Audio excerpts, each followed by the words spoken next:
Hello everyone, welcome back to my YouTube channel. Thank you so much for joining me today because we have some very exciting General Hospital news to talk about, and it's definitely worth the wait.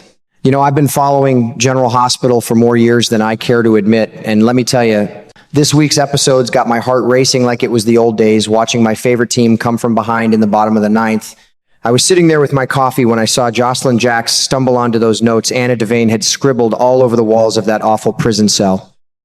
The poor girl had been locked up for months, and there it all was, her handwriting, her thoughts, her pain, right there on the walls. Jocelyn stood frozen, reading every word, and I could see it in her eyes, that moment when everything clicked. She's now dead certain that the man calling himself Nathan is actually Cassius Faison in disguise, the one who drove Anna half crazy all that time. Boy, it gave me chills. I've always liked Jocelyn. She's got that fire in her, just like her mama Carly. She's been screaming through that window, still calling him Nathan, but you can tell she's starting to put the pieces together. The real Nathan West would never raise a hand to a woman, and he sure as heck wouldn't have forgotten that wild 4th of July when he and Maxie got handcuffed together. This fake Nathan failed that little test Jocelyn threw at him, plain as day. What really got me was realizing Ross Cullum is the one who's been tormenting Anna this whole time, along with that whiny Pascal fellow. Folks who've watched the show for decades already knew something was off. Cullum's the guy with that crystal conspiracy book and those fancy cigars tucked in his coat. When Jocelyn lays eyes on him, I bet she's going to figure it out fast. That man ain't Nathan, and he sure ain't fooling anybody much longer. I gotta say, it warms my old heart seeing these young characters fighting so hard for the truth.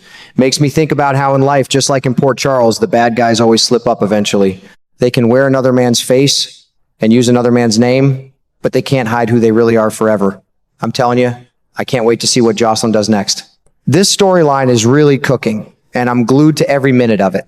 You know, the longer the story drags on, the more I sit in my recliner shaking my head and muttering to myself, if this fella ain't really Nathan, then who in the blue blazes is he? It's been eating at me for days now. Even Special Agent Barbie, that's what I've been calling Anna lately because she's always so sharp and put together, still hasn't cracked it. She's been through fire and brimstone in that prison cell, and here we are with another layer of mystery piled on top. It just doesn't sit right with me. Port Charles has seen its fair share of these twin switcheroos over the years, and I've been watching long enough to remember most of them. Take Drew Kane and Jason Morgan. When Drew first showed up, folks were doing double takes left and right, even though he doesn't look exactly like Jason anymore. Still, the whole idea that two men could share the same face or close enough and live completely different lives always kept me glued to the screen. Then there's the Chamberlain brothers, Ryan and Kevin. One was a downright monster, the other a decent guy trying to help people, and they looked identical. Jocelyn's been around long enough to remember that nightmare. So when I watch her staring at this so-called Nathan, I keep wondering why she hasn't at least entertained the idea that he might be somebody's twin brother hiding in plain sight. And let's not forget Anna Devane herself. That woman has an identical twin sister named Alex Merrick who caused all kinds of chaos back in the day. Alex was trouble with a capital T, sneaky, dangerous, and always stirring the pot. You'd think a smart young lady like Jocelyn would at least pause and think, wait a minute, what if this isn't Nathan at all, but some secret sibling? But no, she's still calling him Nathan through that window, still trying to reach the man she thinks she knows. It makes my heart ache a little, because I've seen too many good people get fooled by faces that weren't what they seemed. What really knocked me sideways was that scene a few weeks ago when Britt Westbourne let the cat out of the bag. She straight up said Faison didn't have 3 children, he had 4. There's Britt herself, Nathan, Peter August, and one more nobody's laid eyes on yet. 4 kids. Can you imagine? That little bombshell made me set my coffee down and lean forward in my chair. Now my mind's spinning with all kinds of possibilities. Could this mystery 4th child be the one walking around wearing Nathan's face? Is he the missing link that ties everything together? Every time I think the writers have shown us all the cards, they flip over another one that changes the whole game.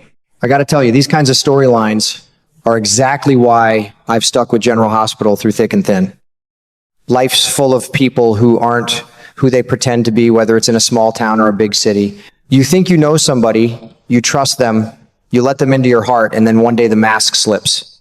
Watching Jocelyn slowly peel back these layers reminds me that the truth always finds its way out eventually, even if it takes months of being locked in a cell with scribbled walls and whispered secrets. She's got that same stubborn fire her mother Carly had at her age, and I'm betting my bottom dollar she's the one who's going to blow this whole deception sky high. I'm telling you, my friend, my old heart is racing just thinking about what's coming next. These twists and turns keep me young at heart, even if my knees don't agree anymore. I can't wait to see how it all unfolds, and I sure hope Jocelyn stays safe while she's digging for the truth. Because in Port Charles, the truth is never simple, but it's almost always worth the fight. You know, what really sticks with me about this whole mess is that Jocelyn's got nothing but time down in that dark cell to turn everything over and over in her head. Months and months of quiet with nothing but those four walls and her own thoughts to keep her company. That kind of loneliness can either break a person or sharpen their mind like a knife, and I'm praying it does the latter for her. The second she found Anna's scribbled notes covering every inch of that prison room, I could see the realization hit her hard. She suddenly understood she was locked up in the exact same place where Anna Devane had suffered for all those months.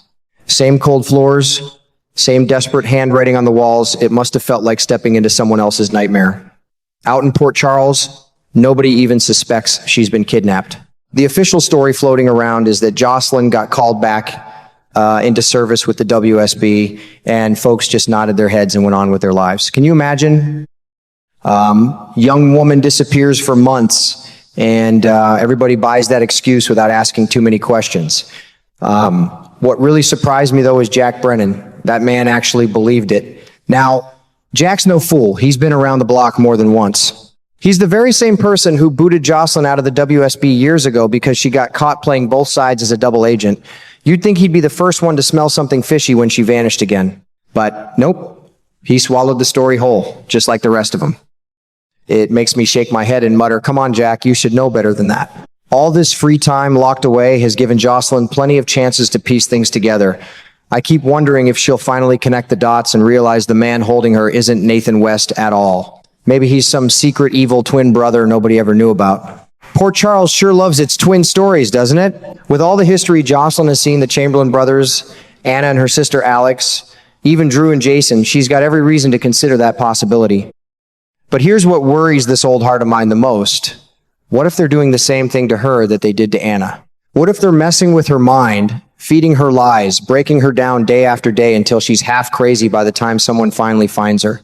The thought of that strong, smart girl losing pieces of herself in there just about breaks my heart. Still, I've got a good feeling about Jocelyn. She comes from tough stock, Carly's daughter, through and through, with that Jack's fire burning inside her. She's not the type to give up easy. Even while she's trapped, I bet she's studying every little thing about this fake Nathan, testing him, watching him slip up. Those small mistakes he keeps making, forgetting things the real Nathan would never forget, they're adding up in her mind. I just hope she holds on to her sanity long enough for the truth to come out.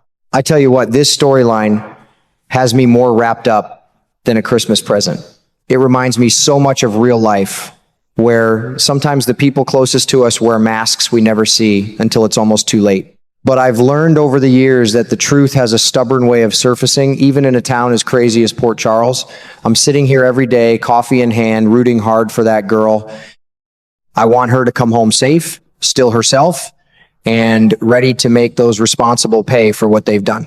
Because if Jocelyn can survive this and come out swinging, it'll be one of the most satisfying payoffs this show has given us in a long while. I can't wait to see how it all ends, and I sure hope it ends with her walking back into the light, stronger than ever.